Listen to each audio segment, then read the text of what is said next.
Hello students, कैसे हैं आप सब लोग। उम्मीद करती हूँ सब अच्छे होंगे और स्वस्थ होंगे। मैं Meena Rana ICT virtual class में आपका स्वागत करती हूँ।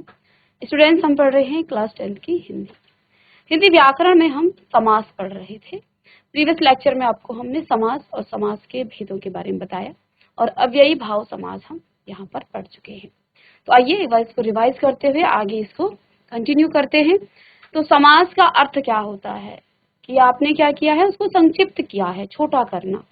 दो या दो से अधिक शब्दों के मेल या संयोग को समास कहते हैं। इससे पहले आप संधि पढ़ चुके हैं। तो संधि में आप क्या करते हैं, दो वर्णों को क्या करते हैं, मिलाते हैं और उससे एक नए शब्द का निर्माण होता है, वो आपकी संधि कहलाती है। लेकिन यहाँ समास में दो या दो से अधिक शब्दों के मेल या संयोग को हम समास कहते हैं। इस मेल में विभक्ति चिन्हों का लोप हो जाता है। विभक्ति चिन्ह आप पढ़ चुके हैं छोटी क्लासेस में। कारक के आपने 8 भेद पढ़े हैं और उन 8 भेदों की आपने यहाँ विभक्ति चिन्हों के बारे में भी आप पढ़ चुके हैं। भाषा में संक्षिप्तता बहुत ही आवश्यक है। देखिए, हम भाषा को जो है संक्षिप्त रूप में लिखना चाहते हैं, हमें बहुत सारी बातें लिखनी है, ठीक है। उसके लिए हमें क्या करने पड़ेंगे, अपने शब्दों को कम करना पड़ेगा, ठीक है। जब आपको निबंध लिखने के लिए कहा जाता है या किसी के जीवन परिचय के बारे में और आपको शब्द लिमिटेड दिए जाते हैं कि भाई आप 250 शब्दों में आप जो है इसको जो है लिखिएगा, तो वहां पर आपको शब्दों को जो है संक्षिप्त करना पड़ेगा। इसके लिए यहाँ समास की आवश्यकता पड़ती है और समास इसमें सहायक होते हैं। समास द्वारा संक्षेप में कम से कम शब्दों द्वारा बड़ी सी बड़ी और पूर्ण बात कही जाती है। ऐसा नहीं है कि हमने शब्दों को कम किया तो आपकी बात पूर्ण न हो रही हो। समास के द्वारा हम जो है उस अपनी बात को आप तक भी पहुंचा सकते हैं या दूसरे तक भी पहुंचा सकते हैं। साथ में जो है हमारे जो शब्द हैं वो कम भी हो जाते हैं, ठीक है। तो समास का उद्भव ही समान अर्थ को कम से कम शब्दों में लिखने की प्रवृत्ति जो है, जिसे जो है क्या कहा जाता है, समास कहा जाता है। अब यहाँ पर जैसे कि दिन और रात में 3 शब्दों के प्रयोग के स्थान पर हम दिन रात एक समस्त पद या एक समस्त शब्द यहाँ पर प्रयोग किया जा सकता है। हमने लिखा दिन और रात। अब देखिए, जब आपके पास समय कम होता है, जब आप बोर्ड एग्जाम में बैठते हैं तो वहां पर आपको समय की वैल्यू का पता चलता है। अभी तो आपको लग रहा होगा कि और लिखने में कितना टाइम लग रहा है, लेकिन अब आपको बहुत कुछ लिखना है, समय आपके पास बहुत कम होता है, तो एक और लिखने में भी आपके जो है कुछ सेकंड निकल जाते हैं। इसलिए जो है यहाँ जो है हम समास का प्रयोग करते हैं। तो जैसे दिन और रात है तो और का लोप करके हम इसे दिन रात लिख सकते हैं, ये एक समस्त पद है।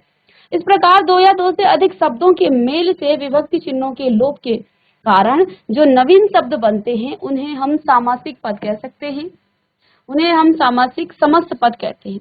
या तो हम उसे सामासिक पद कहेंगे या समस्त पद कहेंगे। कल की क्लास में भी आपको ये हमने डिस्कस किया था कि जब आप क्या करते हैं, विभक्ति चिन्हों का लोप करते हैं, उसके बाद जो शब्द बनता है या जो शब्द आपको बच जाता है संक्षेप रूप में, वो आपका क्या कहलाता है, समस्त पद या फिर सामासिक पद कहलाता है। सामासिक शब्दों का संबंध व्यक्त करने वाले विभक्ति चिन्हों आदि के साथ प्रकट करना अथवा लिखने वाली रीति को विग्रह कहते हैं। जैसे धन संपन्न समस्त पद का। अब देखिए, आपने क्या किया, 2 शब्दों को संक्षेप रूप में लिखा, लेकिन फिर से आपको पुनः पूर्व अवस्था में लिखना है तो वो आपका समास विग्रह कहलाएगा। जैसे रसोई घर, तो रसोई के लिए घर हम इसे तोड़ करके पुनः जो है इसकी विभक्ति चिन्हों को लिखेंगे और ये आपका क्या हो जाएगा, ये आपका फिर से आपको यहाँ पर नए शब्द मिल जाएंगे। तो आइए, यहाँ पर समस्त जो पद हैं उसमें 2 मुख्य और 2 पद होते हैं। जो समस्त पद है उसमें 2 पद होते हैं, एक पूर्व पद और दूसरा उत्तर पद। मैं कल की क्लास में भी बता चुकी हूँ कि इसमें 2 पद होते हैं, पूर्व पद या इसको आप कई बार प्रथम पद और द्वितीय पद भी कहते हैं। तो ये आपका पूर्व पद और उत्तर पद होता है। पहले वाले पद को, जो आपका पहला पद है, उसे पूर्व पद और दूसरे वाले को उत्तर पद कहते हैं। जैसे पूजा घर, तो पूजा पूर्व पद है और घर आपका उत्तर पद है। विग्रह हो जाएगा पूजा के लिए घर, यानी उसका पूरा अर्थ क्या है, ठीक है। पूजा घर का मतलब वही है, पूजा के लिए घर लिखें चाहे पूजा घर लिखें। अब आप लगाइए, जब आप पूजा के लिए घर, आपको बहुत कम समय आपके पास है और आपको जो है पूजा के लिए घर, ये सब लिखने में आपको टाइम लग जाएगा।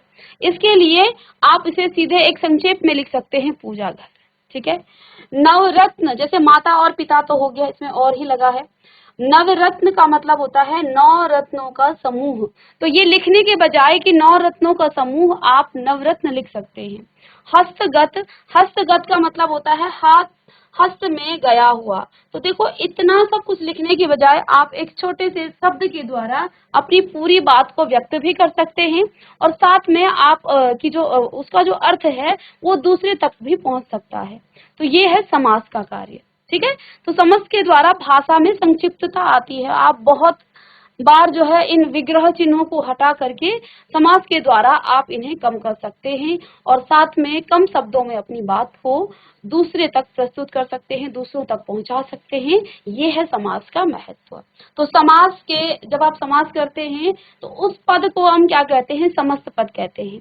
और इसमें एक पूर्व पद होता है, एक उत्तर पद। इसको कई बार प्रथम पद और द्वितीय पद भी कहा जा सकता है, कहते हैं, या कहा जा सकता है। पूर्व पद को आप प्रथम पद और द्वितीय पद को आप उत्तर पद कहेंगे।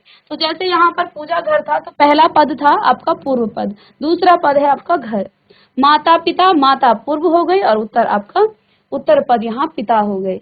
नवरत्न, नौ और रत्न, तो ये आपका पूर्व पद और उत्तर पद है, इनको भी आप नोट कर सकते हैं। अब यहाँ पर जैसा कि हमने कल की क्लास में भी आपको बताया था, समास के हमने 6 भेद किए थे। पहला भेद आप पढ़ चुके हैं, आप लिखना चाहते हैं तो लिख सकते हैं कि समास के यहाँ 4 भेद होते हैं। अब 4 क्यों बताया है, इसमें 2 भेद कौन कौन से हैं।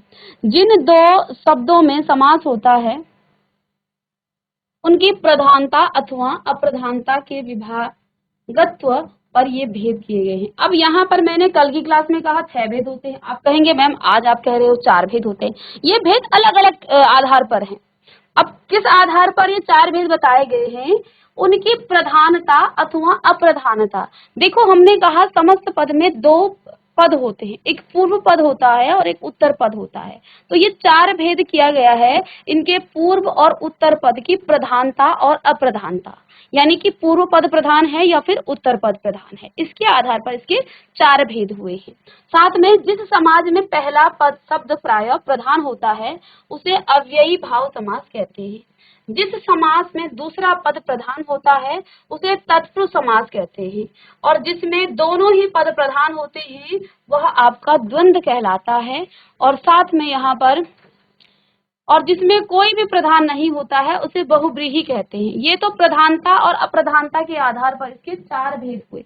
अब पुनः तत्पुरुष के पुनः 2 अतिरिक्त किंतु स्वतंत्र भेद स्वीकार किए गए हैं, जिसमें आपका कर्मधारय समास और द्विगु समास है। समझ रहे हैं। विवेचन की सुविधा के लिए हम समास को निम्नलिखित 6 प्रकार के अंतर्गत अध्ययन करेंगे। तो जो हमने कल की क्लास में बताया वही बता रहे हैं, लेकिन हम आपको डिटेल में बताना चाहते हैं 4 भेद उसकी प्रधानता और अप्रधानता के आधार पर है। ठीक है।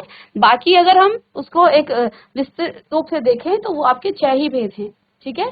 तो यहाँ तत्पुरुष के पुनः 2 अतिरिक्त भेद हैं जो कि स्वतंत्र हैं, जिसमें आपका क्या आ जाता है, कर्मधारय और द्विगु समास। तो अव्ययी भाव समास हमने कल की क्लास में बताया था, इसको आप यहाँ से लिख सकते हैं। अव्ययी भाव समास, देखिए हमने 4 जो समास के भेद हैं वो प्रधानता और प्रधानता के आधार पर बताया है।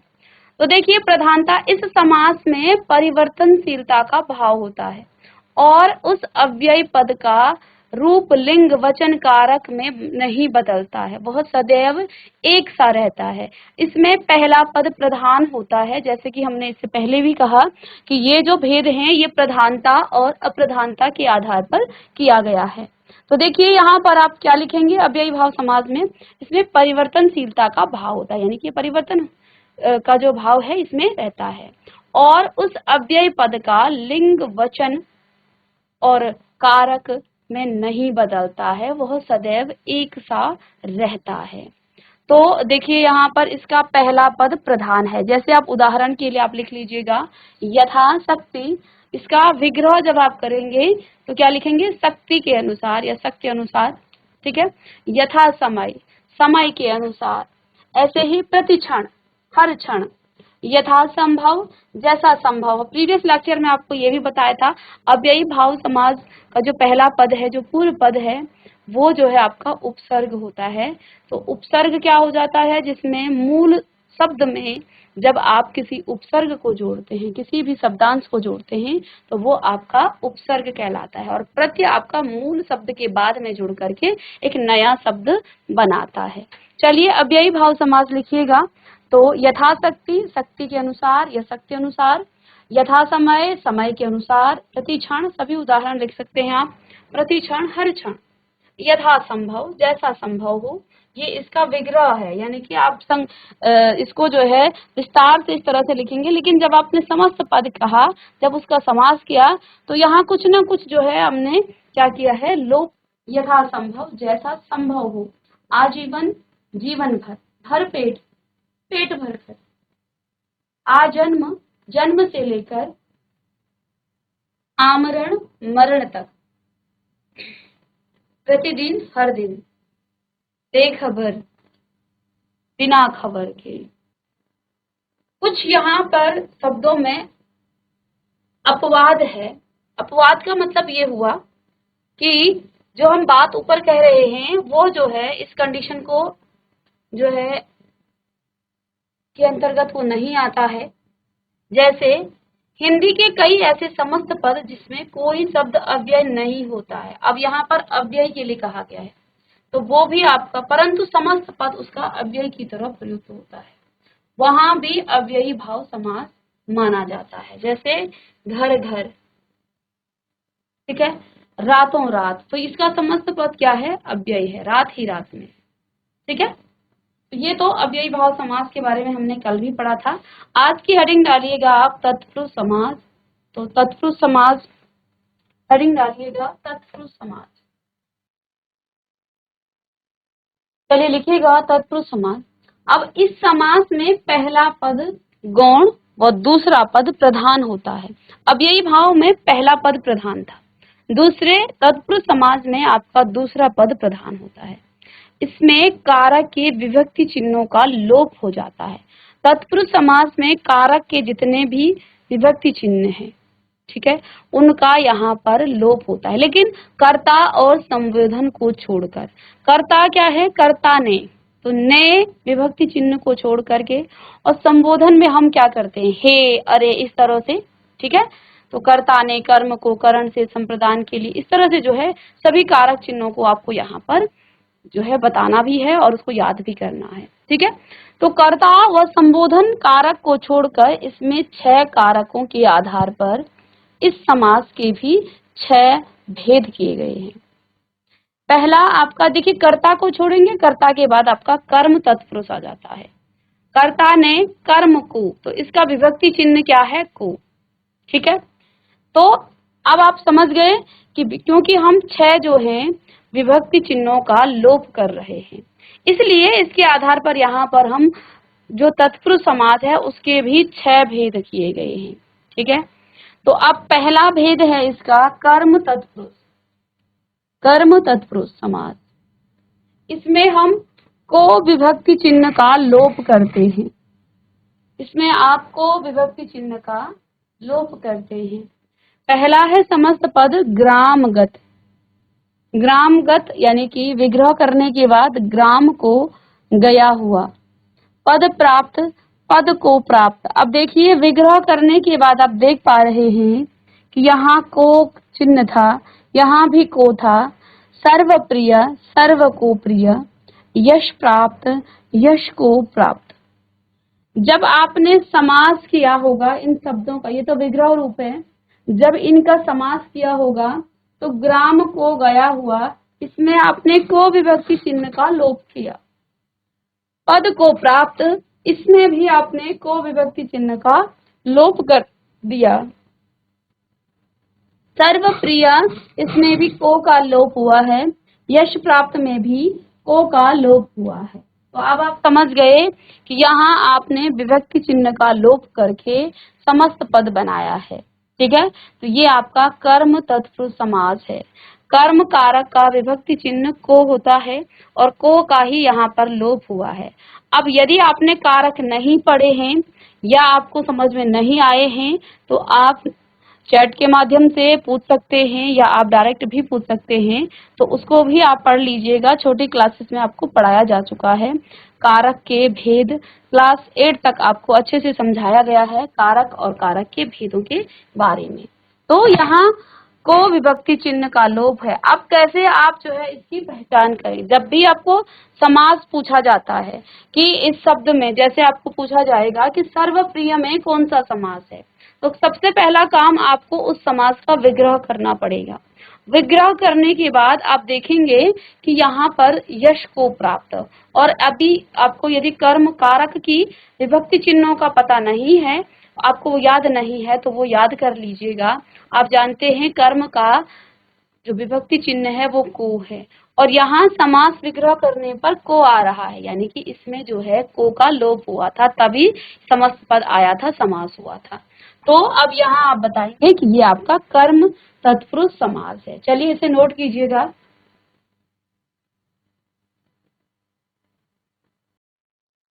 कुछ यहाँ पर और उदाहरण हैं। शरणांगत, शरणांगत शरण को आया हुआ, फिर से आप देखिएगा को विभक्ति चिन्ह का लोप हुआ था और तब जाकर के समस्त पद बना था। सर्वप्रिय हो चुका है, सभी को प्रिय, तो को का यहाँ पर लोप हुआ था और विग्रह करने पर अपने को यहाँ पर फिर से आपको मिल गया है। तो ये था आपका कर्म तत्पुरुष समाज। अब ख लिखिएगा इसका सेकंड भेद तत्पुरुष समाज का, करण तत्पुरुष समाज। कर्ता ने कर्म को, कर्ता और संबोधन को तो छोड़ देना है, कर्म यहाँ हमने कर लिया, कर्ता ने कर्म को करण से, तो करण तत्पुरुष समास, करण कारक का चिन्ह क्या है? से। ठीक है, तो अब देखिए यहाँ से चिन्ह का लोप होता है। उदाहरण देखिए, भावपूर्ण, भाव से पूर्ण। ठीक है, वाणाहत, वाण से आहत, तो से विभक्ति चिन्ह का लोप हुआ था। हस्तलिखित, हाथ से लिखा हुआ या फिर हस्त से लिखित। बाढ़ पीड़ित, बाढ़ से पीड़ित, से का लोप हुआ था। और ठीक है ना, ये तो विग्रह किया है हमने, विग्रह करने से ये पता चलता है कि किसका लोप किया गया है यहाँ पर। ठीक है, तो ये आपका क्या है? करण तत्पुरुष समास है। तो आपको कर्ता ने, कर्ता को छोड़ देते हैं, कर्म को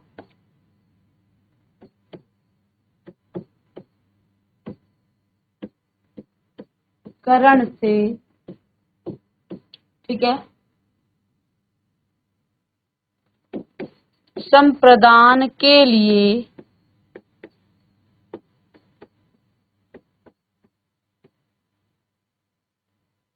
अपादान से,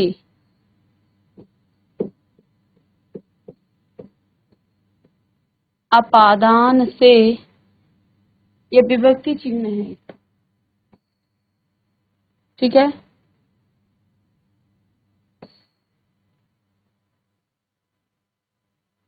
अपादान से और संबंध, संबंध का की के,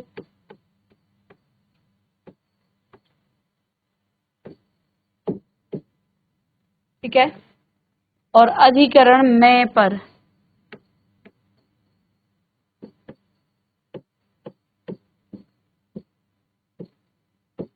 अधिकरण में या पर।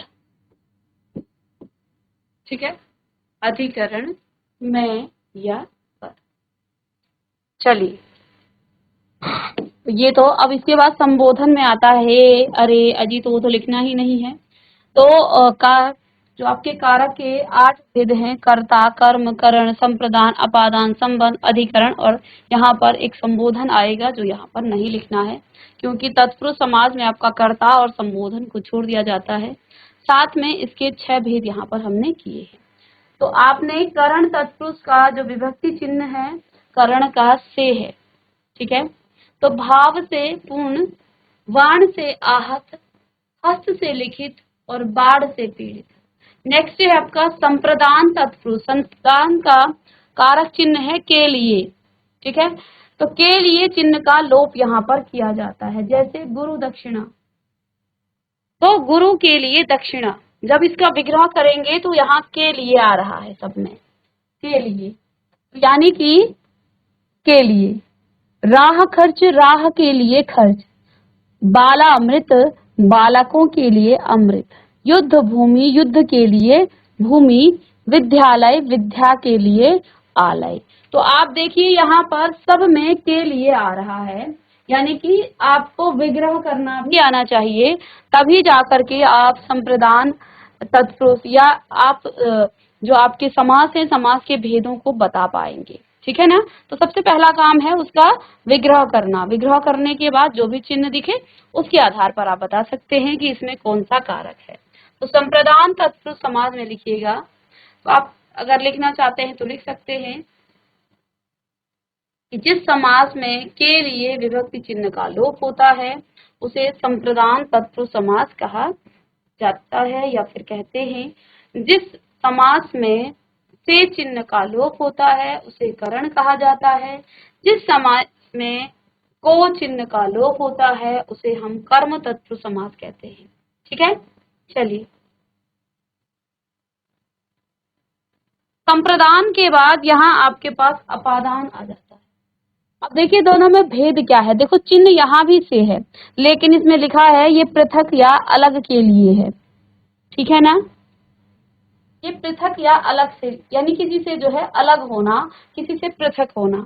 जैसे देश निकाला, तो देश से निकाला, बंधन मुक्त, बंधन से मुक्त, पथ भ्रष्ट, पथ से भ्रष्ट, ऋण मुक्त, ऋण से मुक्त। तो यहाँ सभी जो है पृथक या अलग होने का भाव इसमें आ रहा है, अलग या पृथक हो रहे हैं। तो ये आपका अपादान तत्पुरुष समास है। ध्यान देना है करण तत्पुरुष समास का भी चिन्ह से है, साथ में अपादान तत्पुरुष समास का भी चिन्ह विभक्ति चिन्ह से है, लेकिन अपादान तत्पुरुष समास में पृथक और अलग होने का भाव रहता है। जैसे देश से निकाला तो क्या हुआ है, देश से अलग हो गया है। बंधन से मुक्त, यानी कि बंधन से अलग होना, उससे मुक्त हो जाना। पथ भ्रष्ट, पथ से जो है भ्रष्ट होना, यानी कि पथ से अलग चला जाना। ऋण मुक्त, ऋण से मुक्त होना, सभी में अलग होने का भाव आया है। चलिएगा इसे नोट कीजिए।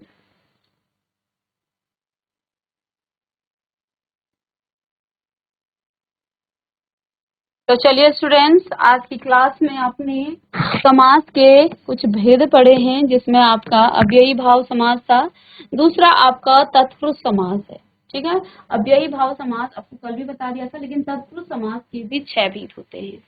इसमें कारक के विभक्ति चिन्हों का लोप होता है बहुत, और इसी से ज्यादा प्रश्न भी पूछे जाते हैं इसमें कर्ता व संबोधन कारक को छोड़कर। ठीक है, इसलिए यहाँ 6 भेद किए गए हैं, यानी कि कर्ता और संबोधन के कारक चिन्हों को हम छोड़ देते हैं। बाकियों के आधार पर तत्पुरुष समास के 6 भेद हुए हैं, जिसमें कर्म तत्पुरुष हो गया। तो कर्म तत्पुरुष में हम क्या करते हैं, को विभक्ति चिन्ह का लोप करते हैं। फिर आपका यहाँ दूसरा आ जाता है करण तत्पुरुष, इसमें से चिन्ह का हमने लोप किया। संप्रदान तत्पुरुष में के लिए चिन्ह का लोप होता है, और अपादान में से का लोप होता है, लेकिन यहाँ पृथक होने के लिए अलग होने का भाव होता है। अब नेक्स्ट क्लास में आगे संबंध तत्पुरुष और अधिकरण तत्पुरुष के बारे में पढ़ेंगे, और आगे के समास को भी हम डिस्कस करेंगे। तो मिलते हैं नेक्स्ट लेक्चर में, तब तक के लिए थैंक यू।